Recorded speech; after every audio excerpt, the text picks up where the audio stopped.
ఓం శ్రీ గణేశాయ నమః. శివానందలహరి 46వ శ్లోకం. ఆకీర్ణేన ఖరాజికాంతి విభవైః ఉజ్జస్సుధా వైభవైః ఆధౌ తేపి చ పద్మరాగలలితే హంసవ్రజైరాశ్రితే నిత్యం భక్తివధూ గణైశ్చ రహసి స్వేచ్ఛా విహారం కురు స్థిత్వా మానసరాజహంస గిరిజానాథాంగ్రి సౌధాంతరే. మనం చెప్పుకున్న 45వ శ్లోకంలో మనస్సుని ఒక పక్షితో పోల్చి దానికో దిశానిర్దేశం చేశారు. అక్కడ ఏం చెప్పారు? ఓ చేత పక్షి శిఖామణే, నువ్వు అనవసరంగా ఇటు అటు తిరుగుతున్నావు, వృధా సంచారం చేస్తున్నావు, ఆయాసపడిపోతున్నావు.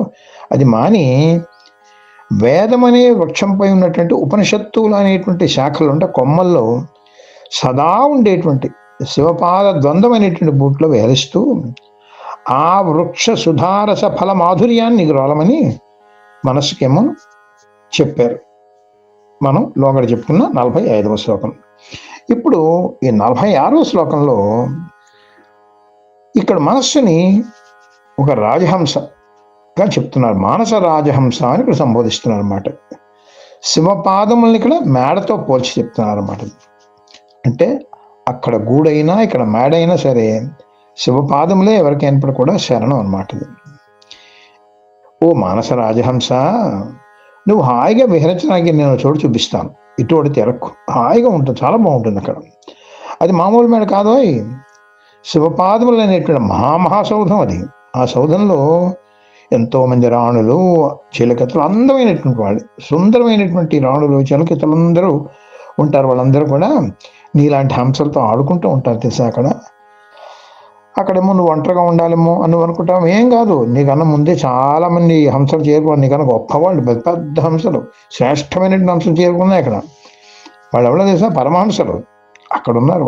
వాళ్ళందరితో కలిసి నువ్వు హాయిగా ఉంటూ వాళ్ళందరితో కబుర్లు చెప్పుకుంటూ తిరుగుతూ అక్కడ ఉండేటువంటి ఆ చిలకెత్తులతోటి రాణులతోటి కూడా శుభ్రంగా ఆడుకుంటూ ఆ మహాసౌధం శివ పాదముల మహాసౌధంలో చక్కగా విహరించు.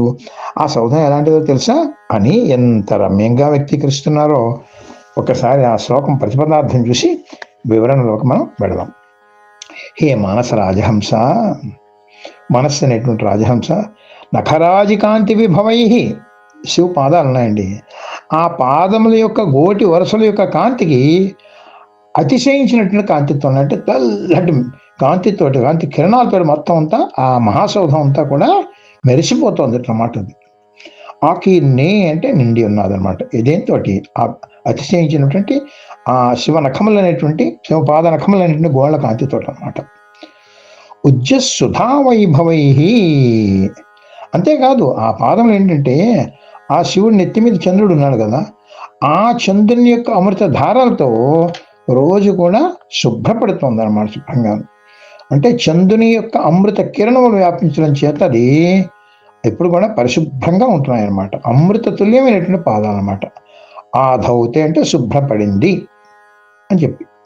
అపిచ మళ్ళీని అంతేకాదు, ఆ తెల్లటి కాంతులు కాదండి, పద్మరాగలలితే అక్కడక్కడ పద్మముల యొక్క ఎరుపుతో ఒప్పినటువంటి కాంతులు కూడా ఉంటాయి. అంటే పద్మరాగ మణులు చెక్కినటువంటి ఆ భవనం అన్నమాట. తెల్లటి భవనం, దానిలో ఏమో ఆ ఎర్రటి పద్మరాగమణులు. ఊహించుకోండి ఎంత అందంగా ఉంటుంది అది.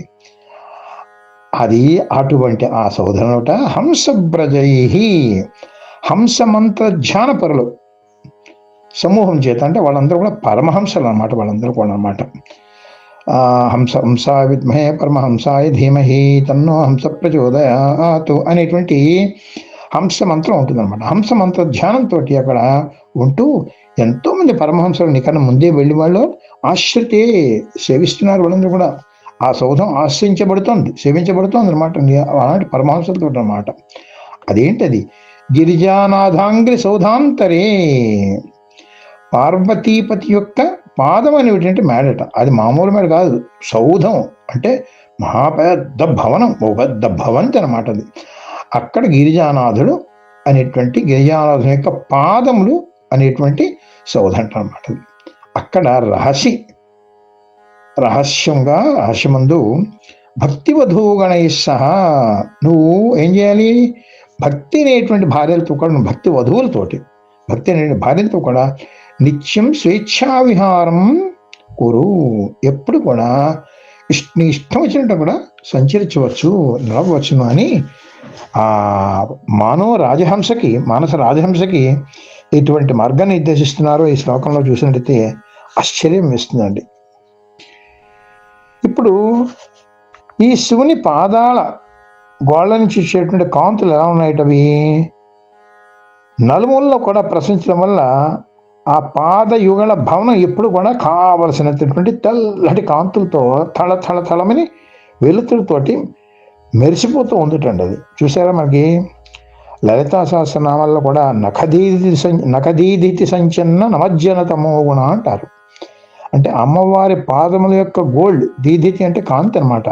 ఆ పాదముల యొక్క గోళ్ళ కాంతి ఈ భక్తుని యొక్క మనస్సులోకి వెళ్ళినట్లయితేట ఆ మనస్సులో ఉండిన అంధకారం అంతా కూడా పోయి చక్కటి వెలుగు వస్తుంది. అంటే అజ్ఞాన అంధకారం పోయి జ్ఞానం అనేటువంటిది వస్తుందని నఖదీధితి సంచన్న నమజ్జన తమో గుణ. నమజ్జనం అంటే నమస్కారం చేస్తున్నటువంటి జనుల యొక్క తమస్సు అనేటువంటి గుణం పోయి సత్వగుణంతో ఉంటూ వాళ్ళు జ్ఞానం పొందుతారు అని లలితా సహస్రంలో చెప్పినట్టు అదే భావన ఇక్కడ కూడా మనకి చెప్తున్నారు. అలాగా ఈ శివపాద నఖముల యొక్క కాంతులతోటి ఈ సౌధం అంతా కూడా వెలుతురుతోటి తళ మెరిసిపోతుంది. అది ఆ పాదాలు ఎప్పుడు కూడా నిత్యం కూడా శుభ్రపడుతుంటాయి. ఎలాగట? అక్కడ శివుడు తల మీదేమో నెలవంక ఉంటుంది కదండి, చంద్రుడు ఉంటాడు కదండి. ఆ చంద్రుడి నుంచి అమృత ధారలు స్రవిస్తూ ఉంటాయన్నమాట. ఆ అమృత ధారలతోటి ఆ శివ పాదాలు ఎప్పుడు కూడా పరిశుభ్రత చేకూరుస్తూ ఉంటాయన్నమాట.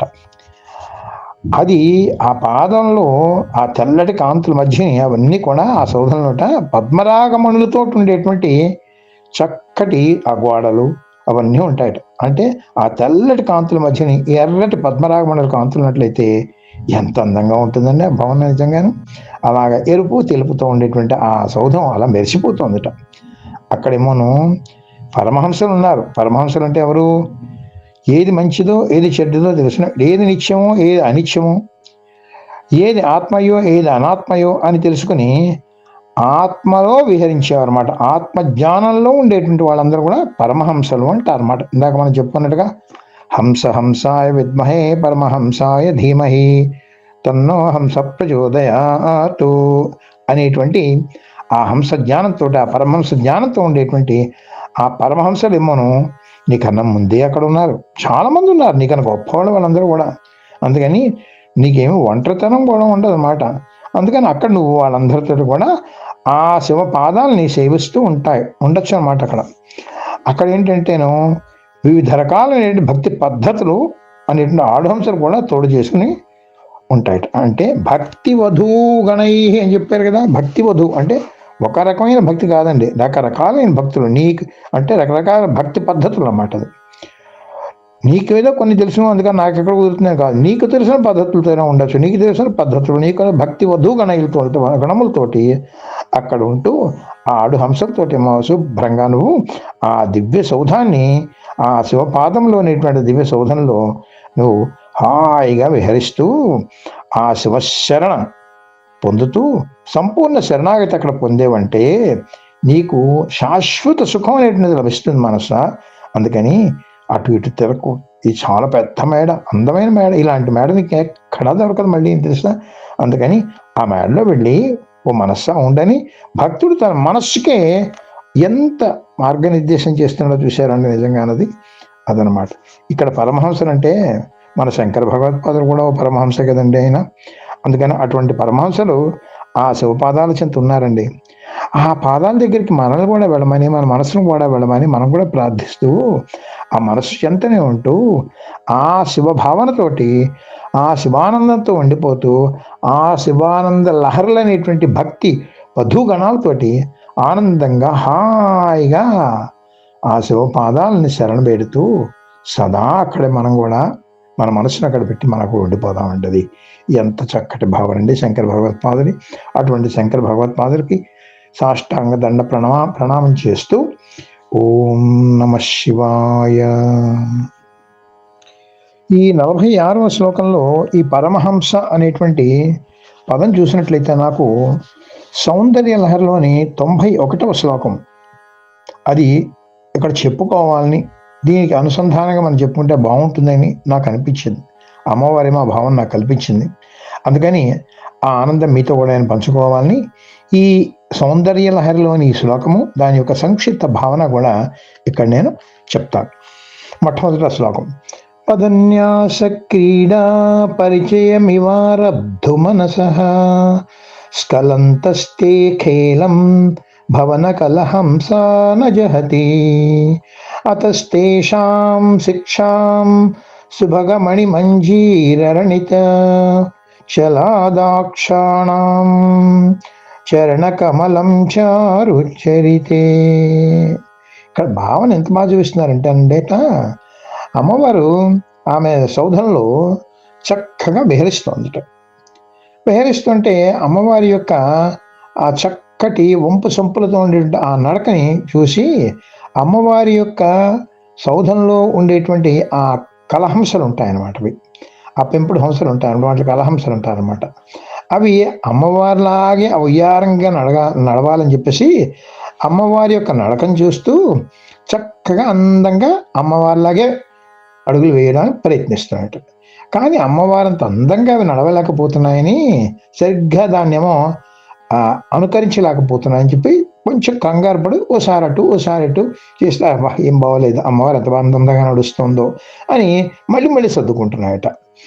కానీ ఆ అమ్మవారి యొక్క నడకని మాత్రం అనుసరించడం వీళ్ళు వదలడం లేదు. అది చూసి అప్పుడు ఏంటంటే అమ్మవారేమో నడుస్తున్నప్పుడు అమ్మవారి పాద కమలాలకు ఉండేటువంటి మణుల యొక్క అంజల తాలూకు మోతలేమో అక్కడేమో ఘనమని చక్కగా ధ్వనిస్తున్నాయట. ఆ ధ్వని ఎలా ఉందంటేట, ఈ అమ్మవారు వెనకాల నడిచేటువంటి హంసలకి ఒక శిక్షణ, ఒక ట్రైనింగ్ ఇస్తుందా అన్నట్లున్నదని చెప్పేసి ఇదే శంకర భగవత్పాదులు ఈ పరమహంసలేమో అమ్మవారి సౌధంలో ఎలా ఉంటాయి అనేటువంటిది చెప్తున్నాను. అప్పుడు ఇందులో ఉండేటువంటి తాత్విక భావన కూడా కొంచెం చూద్దాం ఇక్కడ. అంటే భక్తుడు తాను సాధనా మార్గంలో కొన్ని అవాంతరాలు వస్తాయి, దానివల్ల తొట్టుబాటు పడుతూ ఉంటాడు. పడి అది మళ్ళీ మనసు కొంచెం చంచలంగా వెళ్తూ ఉంటుంది. మనసు చంచలంగా వెళ్ళేటప్పటికీ అయ్యో అని బాధపడుతూ అక్కడ వదిలేకుండా మళ్ళీ సాధనలోకి వెళ్తూ ఉంటాడు. అంటే సాధనలో ఉండే అవాంతరాలని మనం అధిగమించి సాధనను మాత్రం కొనసాగిస్తూ సాధనలో పురోగతి సాధించాలి అనేటువంటిది. పురోగతి ఎప్పుడైతే సాధనలో సాధించావో అప్పుడేమవుతుందన్నమాట, నువ్వు కూడా ఒక పరమహంసం అవుతావు. అప్పుడు అమ్మవారి దగ్గర ఉంటావు, అమ్మవారి చింత ఉంటావు, అమ్మవారిలోనే ఉంటావు, అమ్మవారితోనే ఉంటావు. అదనమాట, అది పరమహంస తాలూకా తత్వం అనేటువంటిది ఈ సౌందర్య లహరిలో ఇదే శంకర భగవత్పాదులు ఎంత అందంగా చెప్పారో చూసారా. ఆ శ్లోకం మరొకసారి చదువుకుని మనం ఇక్కడ స్వస్తి చెప్పుకుందాం ఈ శ్లోకానికి. పదన్యాస క్రీడా పరిచయమివారబ్ధు మనసః స్థలంతస్తే ఖేలం భవన కలహంసా న జహతి. జహతి అంటే విడిచిపెట్టడం లేదు. అవి అతస్తేషాం శిక్షాం సుభగమణి మంజీరరణిత చలాదాచక్షాణం చరణ కమలం చారుచరితే. చారుచరిత అందమైన చరిత్ర కలదా అని ఒక అర్థం, అందమైన నడక కలదాన అని ఒక అర్థం అనమాట. అటువంటి అమ్మవారి తలకి సౌందర్యాన్ని ఇక్కడ మనకు చూపించారండి. శ్రీమాత్రే నమః. మన మోహనవాణి కార్యక్రమాలు మీకు నచ్చినట్లయితే వెంటనే ఒక లైక్ చేయండి, అలాగే కామెంట్ చేయండి, ఎక్కువ మందికి షేర్ చేయండి. సబ్స్క్రైబ్ చేసుకోకపోతే వెంటనే మన ఛానల్కి ఇప్పుడే సబ్స్క్రైబ్ చేసుకోండి. ధన్యవాదాలు.